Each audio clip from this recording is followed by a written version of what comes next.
नमस्कार, आप देख रहे हैं दिल्ली ग्लो न्यूज और मैं हूं आपके साथ सपना मदेशिया। शुरुआत करते हैं आज की कुछ खास खबरों से। कानपुर में स्टेट जीएसटी की सचक दल इकाई द्वारा छोटी सी कमी के नाम पर गाड़ी पकड़ने व गाड़ियों को पकड़कर विभाग लाया जाता है और पेनल्टी जमा कराने का दबाव बनाया जाता है। व्यापारियों ने बताया कि पकड़कर बावजूद 129 पेनल्टी जमा करने का दबाव बनाते हैं। इसी के साथ शहर में घुसकर एसआईबी की टीम कुछ गाड़ियों को पकड़ा गया। इस द्वारा गोदाम व दुकानों में जाकर मिलान में थोड़ी बहुत कमी बताकर पेनल्टी व टैक्स जमा कराने का दबाव बनाया जा रहा है।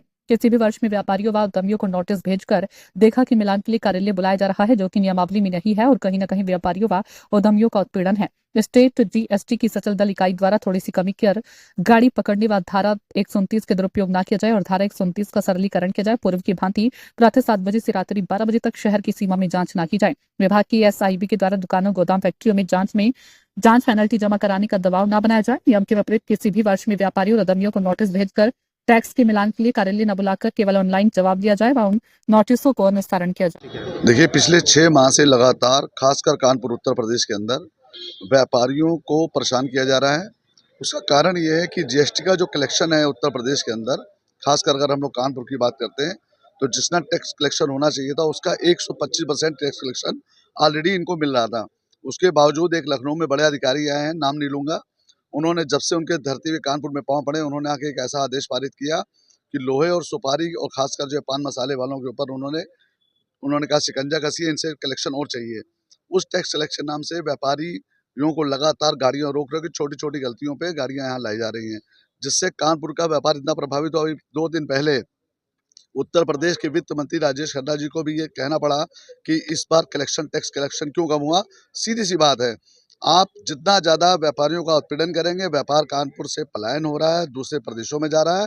आज हम लोग यहाँ अधिकारियों से आके मिले और उनसे कहा है कि 2-3 भ्रष्ट अधिकारियों के नाम भी बताए हैं कि उनको कह दीजिए भ्रष्टाचारी बंद करें।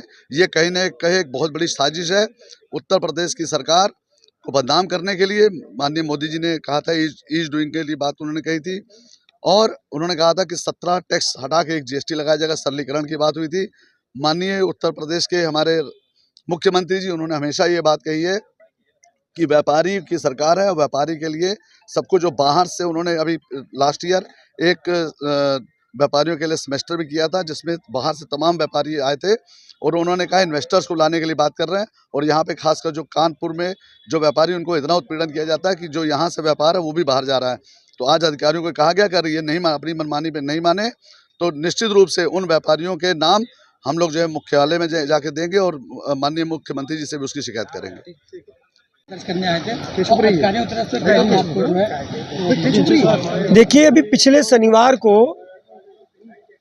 एक विशेष अभियान कानपुर में चलाया गया और हमें लगता है कि प्रदेश के कुछ और जिलों में भी चलाया गया होगा, लेकिन कानपुर में जो जानकारी है उसमें कई गाड़ियां पकड़ करके यहाँ लाई गई।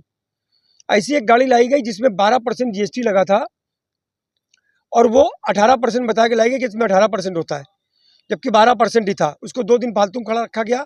जब बहुत कहा सुना गया तब वो सोमवार की शाम को छूटी। इसी तरह और गाड़ियां भी खड़ी हैं, कुछ गाड़ियां और छूटी। कुछ गाड़ियों में जबरन, हम लोगों को बाद में पता चला कि जिसमें माल ज़्यादा था, 600 बोरी था सीमेंट का और 30 बोरी में उन्होंने जमा करा करके ज़बरदस्ती जमा करा लिया 15,000 रुपये, जबकि उसमें जमा करने का कोई तुक ही नहीं बनता था। उस व्यापारी ने बाद में बताया। इसी तरह कुछ गाड़ी एक इसकी भी स्क्रैप की भी खड़ी हुई है या लोहे की खड़ी हुई है। उसमें भी सब कुछ बताने के बाद हाईकोर्ट के आदेश है कि 7 दिन में ई इनवाइस जारी किया जा सकता है। बिल थे और उसमें पोर्टल काम नहीं कर रहा था, उन्होंने तुरंत जारी कर दिया। हाईकोर्ट के आदेश को बताने के बाद गाड़ी अभी तक छूटी नहीं। मूव 7 जारी कर दिया कि हमें भी मालूम है कि नियम के तहत मूव 7 में जवाब देना पड़ता है, तब कोई भी डिसीजन होता है। जवाब दे दिया गया है। उन्होंने कहा इस पर हम बिल्कुल पूरी तरह पॉजिटिवली इस पर विचार करेंगे और देखेंगे गाड़ी छूटे, और हमको आश्वासन मिला है, हमें पूरा विश्वास है कि गाड़ी छूटेगी और आगे से कोई इस तरह की कार्रवाई ना हो। ये भी कहा गया है, उन्होंने आश्वासन दिया है कि किसी व्यापारी को परेशान नहीं किया जाएगा। कोई विशेष अभियान होगा तभी इस तरह के अभियान चलेंगे। आज आप देख रहे हैं कितनी सारी गाड़ियां यहाँ खड़ी हुई हैं, तो ये कहीं ना कहीं व्यापारी की गाड़ी ला करके, उद्यमी की गाड़ी ला करके व्यापारी को परेशान करना है, उनका व्यापार उद्योग प्रभावित करना है। हम आज इसका विरोध कर रहे हैं। आगे भी अगर इसी तरह व्यापारियों को, उद्यमियों को परेशान किया गया तो हम विरोध करने आए हैं और आते रहेंगे। सचल अधिकारी द्वारा एक वाहन रोका गया था, जिसके सिलसिले में व्यापार मंडल को शिकायत थी और वो शिकायत लेकर ये लोग आए थे।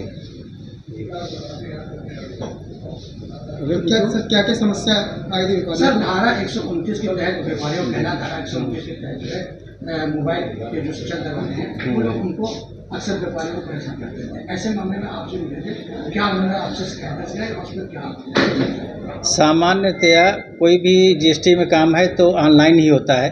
जब भी गाड़ी रोकी जाती है उसके आधे घंटे के भीतर इंटरसेप्शन जारी कर दिया जाता है और उसके बाद फिर जो है 1 हफ्ते का टाइम होता है नोटिस इशू करने का।